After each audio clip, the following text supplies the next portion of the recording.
Hello again, everybody. Zach Attack is here with my TNA Impact Wrestling review for this evening, Thursday, January 2nd, 2014. First Impact of 2014. I'm recording from my room, but still on my laptop since my main computer's still messed up for now. So, my thoughts on tonight's Impact, being the first one of the year, we have the coronation of the new champion. As you would see on this title, my subtitle for this, we have a return of a man who some would say is the true world champion. I know what many people are going to say. Wait a minute. I thought this guy was done at TNA. This was taped weeks ago. That's why he's on here. So, before we get to that, and of course, matches made for Genesis, and of course, Genesis is coming up. A match was made for Genesis in a very first segment involving Kurt Angle and Bobby Roode. Now, Kurt Angle, of course, the last couple of weeks, he's been down the dumps. Losing to Roode in all these matches, starting with Bound for Glory, and of course, the ultimate nail in the coffin was a couple weeks back at Final Resolution, where Angle couldn't beat Roode in the best 2 out of 3 falls. And Angle was like backstage saying, I gotta take some time to think about my future. So now the holidays are over, Angle's gonna make an announcement about his future with TNA, saying that 2015 was a rough year for me. And before he could get the words out by describing about his future for 2014, here comes the man who's made Kurt Angle's 2013 a miserable one professionally, of course, I'm referring to my Roode. Hearing what Angle said, Roode was like, wait a minute, Angle, you're not gonna say what I think you're gonna say. First Hardy left, storyline or real or not, Hardy left, but now Angle, you're gonna retire too. It's all gonna be because of me beating you. Wow. Just say it, Angle. If you all retire tonight, admit it. Admit that I am better than you, and I caused you to retire. But Angle came like, I'm not gonna retire. Not until I get one more match from you. So Angle and Roode will face off once again at Genesis with a lot on the line. Angle's career is on the line against Roode in a steel cage match. I kind of should have thought that this match was going to happen at Genesis, let alone I kind of knew a stipulation be added. Now, let alone be two stipulations being the steel cage match and Angle's career on the line. Now I've seen these career matches a lot, like all these like loser must retire, whether it's in TNA or WWE, and basically the guy whose career is on the line most likely wins. Like what happened at Turning Point when Mr. Anderson took on Billy Ray. With Anderson's TNA career on the line, as we all know, Anderson won it. He's still in TNA, and of course, Ace and H broke up. That was the other stipulation. If Anderson won, Ace and H broke up, and if Anderson lost, his career's over.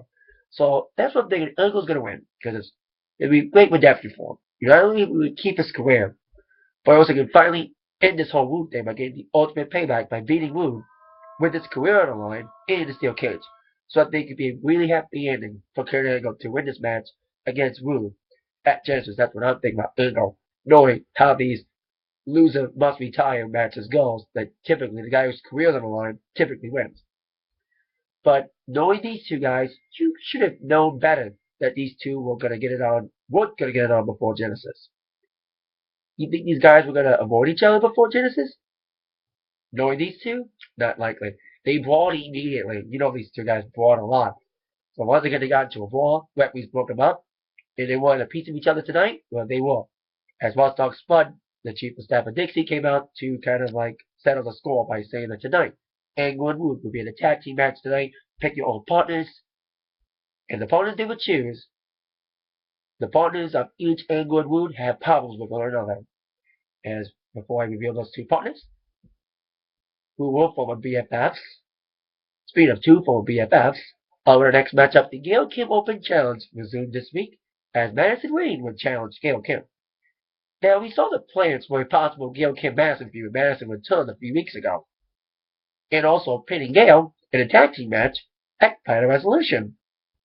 So I kind of knew in my heart after seeing that, I knew that Madison and Gail would eventually start a feud for the Knockouts Championship. And this was the perfect way to build the feud up even more. Of course, Gail's open challenge, to the person who would accept it, if she were to pin Gail in this matchup, the non-title, she would get a future title shot against Miss Gail Kim. But a perfect way to have Madison basically earn the shot instead of just basically being given the shot. So it's a perfect way to have Madison earn the shot and she wanted to earn it right away the right way by coming right at Gail. In a decent knockouts matchup, there was one vicious spot when Gail went up, like, this is Gail Kim. Gail Kim went out the top, and here's Madison. She did like a front face buster move up the top, and it was really hard hitting. That was a killer little spot there, and it hurt really hard. Of course, Gail had a win, especially with a little help from Bailey Topper. But Madison countered not one, but two eat defeats. Rolled up Gail both times, countering the eat defeat attempts, but the second count of the eat defeat ended up being the lucky counter, the 1-2-3 victory for Madison Wade, earning the TNA Knockouts title shot against Gail. Gail's been champ since, October? And Knockouts division is one of the weakest divisions right now, besides the tag team division. There's not much competition. I think I said it a few weeks ago that Madison comeback is gonna give a big kick in the ass to the Knockouts division. And I think Madison should end up winning the championship to really kick the Knockouts division to high gear again. Get a little boost. Boost it up the ass a little bit when Madison comes back. So I predict that the match between Gail and Madison will probably take place at Genesis. That's what I'm thinking. Probably the match will be made official next week. So there you go. Madison finally beats Gail. The first woman to beat Gail in the Open Challenge, possibly getting a TNA title shot, I'm thinking, at Genesis. As you see my title, World of Genesis. Hey, they're building up for Genesis now. Another match to be made for Genesis, besides the Angle Wound match, which I'll get to that in a moment, but speaking of championships, of course, talking about an opportunity for a Knockouts championship, we had a rematch for TNA X Division Championship. Chris Sabin getting his rematch against Austin Aries. Now, of course, Aries won with a little inadvertent help from Velvet Sky, distracting the referee and kind of inadvertently costing Sabin the match. Despite Sabin not wanting Velvet to get involved, he wanted Velvet to get involved. And Velvet was very hesitant because she didn't want to cause Sabin the match again, inadvertently. So with Velvet hesitating, it kind of got Chris Sabin out of whack. And I love these two guys, Sabin and Aries. Nice to see these guys back in the X Division. Speaking of the division, these ass kicking. X Division's been kind of weak lately as well. Very underused. Your X Division title shot. You don't see X Division stalls a lot often. They say X Division gets some airtime for once, but still. See these two guys, probably the two best X Division guys ever, besides AJ. See these guys face off. It's a great matchup. Very intriguing. Of course, the whole situation involving Velvet stalled the match, basically. It would end up being the match. As Aries took advantage of Sabin's little girlfriend not getting involved, as he would do all of his flying moves, and of course, doing his own submission moves, and trying to go for that brainbuster. But despite her hesitations, Velvet came under pressure, and she would indeed get involved in the ending of this matchup. As Sabin was getting set up by Aries for a big shot move, Velvet distracted Aries, and Aries was like, "Not this again, Velvet. You're not going to get involved in my match again." But Velvet's distraction worked in favor of Sabin this time. Sabin used that opportunity, distraction from Velvet, to lowball Aries with the referee not looking, rolled up Aries, 1, 2, 3. Chris Sabin with a little help from Velvet, hesitant or not, won back the X Division Championship. So, nice to see. I think these two, a bunch of, there will be, speaking of matches I think that will take place in Genesis, I would not be surprised if Aries and Sabin will face off in a match for the X Division Championship at Genesis. Because both guys have beat each other. Sabin lost to Aries, and Aries lost to Sabin. This should be the rubber match. That's what I'm predicting. That Sabin and Aries rubber match to settle this tie, because they both beat one another once, will be at Genesis. I bet you be some stipulation, like a no DQ match, or all people barred from ringside, like Velvet being barred from ringside. I bet you there'll be some sort of stipulation to prevent any interference, especially inadvertent or not, from Velvet. So there you go. Sabin defeats Aries with a little help from Velvet. Now I predict these two will face up in a rematch at Genesis. The rematch, like the Gail Madison match, will be made official next week. Now on with our next matchup, debut match of Samuel Shaw. Now I didn't really comment on Samuel Shaw's build-up that much, but him going on a date with Christy, and the whole build-up for him re-debuting, because he was a gut check guy, now he's back. He took on the resident jobber, one of the resident jobbers in TNA these days, from Norm Furnham. He's like, yeah, here's the good news and bad news for Fub. The good news is Yeah, I thought the face off against EC3 again. Bad news is, I'm still gonna lose. It's against this Sam Shaw guy. It was kind of like a slow going match. It was a squash. It was like Sam just took his time and eyeing Christie. Like every move he did, he had his eye on Christie. So he just did it all his methodical moves, a little slow moves, just annihilating, just a beatdown on Bob. And without any hesitation, got the quick win and the pin and the win. So there you go. Like I like the build of Sam Shaw and Christie. We'll see how that goes. Like Christie, like she kept eyeing him with a smile, but then once she saw Sam the way he was just punishing this North guy, Christie's face went from this. Like every time you saw Christie on the camera, you saw like this, but then her smile was turned upside down after Phil was just being punished by the Sam Shaw guy. This could be the beginning of a diabolical relationship, kind of like the Velvet Chris Sabin thing, like the woman being reluctant to be with the guy. That's what I could think would happen with Christy and Sam. That Sam wants Christy might be reluctant to date him, but may just want to anyway. Kind of like the whole Velvet Chris Sabin thing, like a diabolical relationship, just waiting to explode at any moment. That's what I think could happen between Christy and Sam. We'll see how that ends up. Now, our next matchup, Kurt Angle and Bobby Roode getting involved in a tag team matchup. Kurt Angle got his partner, Gunner. And I was like, wait a minute. This cannot be true. That means Storm is going to be Roode's partner? That means we're going to get like an inadvertent beer money reunion. Because I knew exactly why Roode was going to team up with Storm. It's not because Storm and Roode and Storm want to team up with each other. Storm just wants to beat up Gunner because of all the problems Gunner's caused for the last couple of weeks with their relationship going down the drain. Especially after Gunner took that briefcase from Storm in the Feast of Fire match. And it was nice to see these guys, heels or not, nice to see real money back. They were, besides the World State Machine Guns, they were my two favorite tag teams. Two favorite tag teams in the TNA were the tag team, speaking of divisions that suck, the tag team division needs to kick in the ass too. If Storm and Roode can really get their act together and team up full time again, it could really be a good thing. And you saw in the beginning of the matchup, they were really reluctant tag team partners at first, tagging each other. But then throughout the matchup, we saw that old beer money magic again. They did the double team moves, even a double suplex, and the crowd was very chanting tonight. The crowd was chanting, beer money! Like after that double suplex, I was like, come on, do the beer money again. Since they didn't do it, I'll do it. Beer money! Just one time, just fucking do it. It was fun to see him do that move again. And it was nice to see him tag up again. Like I said, once again to the group after the blind tags, it felt like they never broken up.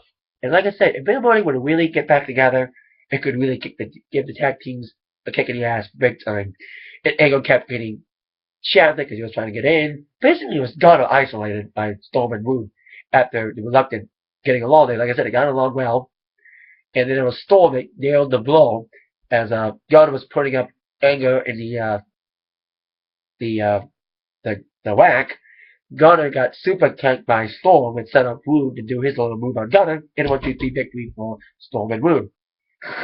They're still reluctant tag winners, but like I said, this could be a sign that Bill Money could get back together. I would love it. They would really get their act together and really focus on getting Bill Money together, not just for one night, but Bill Money full time again. It would be awesome to see these two guys team up for one more title run. It'd be awesome to see that. I would love to see that. Love to see a Bill Money full time reunion. So there you go. A one-time Bill Money reunion? Or could it be the start of a full-time reunion? Time will tell. I hope it is a yes. Yes, full-time Bill Money reunion. Now on to next. Well, it's not really a match. It's more like a fucking segment. As Joseph Park took on Bully Ray. Now the experience was that Vince went missing after a match against Bully Ray 2 years ago. And Bully Ray kind of confronted Joseph Park backstage. Of course, Bully Ray is a man without a home. That he's really diabolical, really just very destructive now that he lost A's and Eights. We saw what happened with him and Brooke, kind of miscommunicating last week. I really thought that Brooke was going to get involved in this match. I kind of predicted that in my attack sports. I thought Brooke was going to get involved. Instead, we would have Joseph Park stand up to Bully, not standing for like a minute. And Bully got a low blow in, DQ. It's not really a match, it was like a stupid segment. And Bully, like I said, he kind of confronted Joseph Park backstage saying that I'm going to put you on fire. You're going to burn for Mr. Anderson's sins. And burn him is what he tried to do. He got a lot of fluid out, he poured it all over Joseph Park, blinding him. And here comes Anderson, trying to make the rescue. He got sprayed with the lighter fluid too. Before Anderson could get his hands on Bully, Bully escaped. So Bully avoided any Anderson altercation, but I think Anderson and Bully Ray will get it on one more time. Probably at Genesis. Seriously, probably more views picking up for Genesis. Speaking of Genesis, I picked another match for Genesis. Gunner and Storm in a ladder match for the briefcase, because I remember Storm and Gunner had a match last week, but ended up being a double countout. So I think Gunner and Storm should settle their issues with a match next week, a ladder match at Genesis. And speaking of Genesis, another match was made official. An official match made. Sting and EC3. Now EC3 had, speaking of match that wasn't really a match, more like a segment. EC3 tried to open challenge Hardy, who's now in the company right now, storyline or not. The Hardy storyline quit. Whether it's to write him off, to make him avoid the UK tour because he can't travel out of the country because of his ongoing legal problems, or because his contract's up, who knows. But Hardy, of course, never showed up, and here comes Sting. Of course, this whole EC3 build-up I've been kind of critical of, but he pinned Sting by hook or crook last week in a tag team match. But Sting, of course, felt like he's a little young punk. A lot of hate these days in TNA. You know, like, it's become the Dixie Carter show, or in this case, the EC3 show as well. And EC3's kind of a cocky little arrogant butthole character who doesn't want to lose easily to big guys, just want to keep on being the jobbers. But I've always said this for weeks, grow some balls. After he pinned Sting last week on hook or crook, I think he finally grew some balls. He is going to finally face off against Sting in a one-on-one real matchup at Genesis. He'll probably get another cheap win, but at least, hey, he'll keep his undefeated streak going. Like he tried to do by counting out Hardy himself to try to keep his undefeated streak going. So, I bet you, I would not be surprised if EC3, whether it's cheap victory or not, I would not be surprised if he does beat up Sting and wins against Sting in 2 weeks. So we'll see how that ends up, how he does against Sting in a real match. That's not a stupid squash or a tag match in this case. So we'll see how EC3 does in this match against Sting in 2 weeks at Genesis. Now, on with our last segment, which involved the coronation of our new TNA World Champion, with all the British flags up and all the big float and everything. Dixie Carter's proudest moment that she finally got the crown her champion, her guy, Magnus. Of course, they were praising him, Rockstar Spot and Ethan Carter III were praising Queen Dixie. And Dixie's like, yeah, I'm so happy I got my champion. So Magnus came out, got all the hoopla. And Magnus, despite him being a heel, I was wanting Magnus to be champion. He got the big push last year. I thought he was going to win the BFG series, which makes this next scenario more ironic, which I'll get to in a moment. So Magnus, I thought, was a favorite in the BFG series. He lost the series, but he ended up winning this title tournament after a certain guy, who, as you see by the title, would come back tonight. Anywho, Magnus would indeed say, like, he needs to work on his mic skills. He's got a little better at his mic skills. There's a little promo saying that, now I am your champion. I don't care. I'm not taking a backseat to anybody anymore. I'm going to kiss ass and do what I want. Not care about the fans anymore. I'm going to care about me. That's what all heels are. I care about them. Just ask Chris Sabin. He's been egomaniacal ever since his heel turn back in August.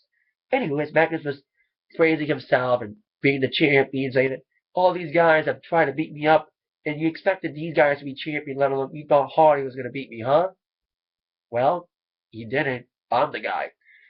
So as Magnus was praising himself and enjoying this success, somebody would crash the party. We would have 2 party crashes. The first would be Gunner. Of course, Gunner wanted to cash in that briefcase last week against Magnus, but Magnus wasn't there. So tonight, Gunner was trying to cash it in again on Magnus. And he was going to try to cash it in, but he was thwarted by a double team by EC3 and Spot and Magnus. But now second party crasher would come. Now, second party crasher kind of alerted Dixie by sending an anonymous message through paper and an anonymous phone call. It would be AJ Styles. Now, I know many people thinking, wait a minute, I thought AJ Styles was done with TNA. I thought TNA and AJ split up. Like I said in the beginning, this was taped weeks ago. This is before AJ officially left TNA, so these episodes were already taped before AJ officially split with TNA. So AJ would come in, especially the crowd was chanting for him. Now I was like, kind of had a sneaky feeling that AJ was going to come out. And I kind of predicted this, like a couple weeks ago. Like, TNA likes whipping off WWE, especially when Dixie Carter started quoting yes, yes, yes tonight. I said this a couple weeks ago that we had a similar simulation situation with the whole CM Punk thing 2 years ago. When CM Punk said he was going to leave, he won the championship, he left. They crowned a new paper champion, John Cena, and then Punk came back, and we would have a title unification match between Cena and Punk at that SummerSlam that year. And I kind of predicted that same situation was going to happen with the whole AJ Magnus situation, which made it more ironic that, like I said, the ironic thing is AJ beat Magnus in the finals of the Bound for Glory series to get the title shot, to get the opportunity to get the title and walk out of TNA. So it's more ironic now that it's official. Magnus will face off against AJ in the TNA title unification match, winner takes all match, next week on Impact. Despite Dixie's little reluctance, Magnus is like, listen, AJ kept telling Magnus, if you don't beat me, you're going to doubt yourself because you're not the real champion. I'm the real champion. You're going to have doubts knowing that you're not the real champion unless you beat the guy who's the supposed true champion. And Magnus is like, listen, Dixie, he's not on a contract, but give him an extension. Give him a one-night contract. I'm going to shut him up and silence the doubters once and for all. I think Magnus will win. Like, knowing the situation now with AJ now, knowing this was taped, and knowing that AJ is officially out of TNA, I think Magnus is going to retain next week against AJ. You know, it would be a perfect way to, end this whole thing to have Magnus get the ultimate revenge by pinning the man who pinned him in the Bound for Glory series, the man who walked out with the belt, and win the Undisputed Championship by beating AJ. So that's what I'm thinking. Magnus will probably win. But we'd like to see AJ in the TNA ring, taped or not, one last time.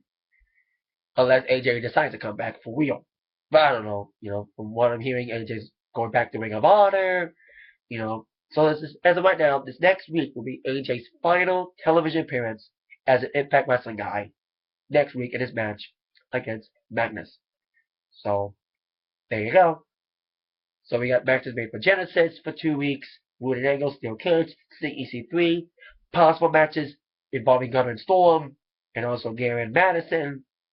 And Broly and Anderson. We'll see if those 3 matches get made official next week. And also next week, like I mentioned, Magnus and Sting. But Magnus and AJ for the Undisputed TNA title. Like I kind of predicted this whole, like what happened with WWE with CM Punk and Cena, happening all over again. 2 champions, 2 belts, gonna come down to be 1 champion next week. That is it for TNA Impact Wrestling review for this evening. Thank you all very much for watching. With that in mind, if you want me to check by the review, thumbs up. Thank you very much. See you all later, everybody. Have a great weekend, everybody. Yeah.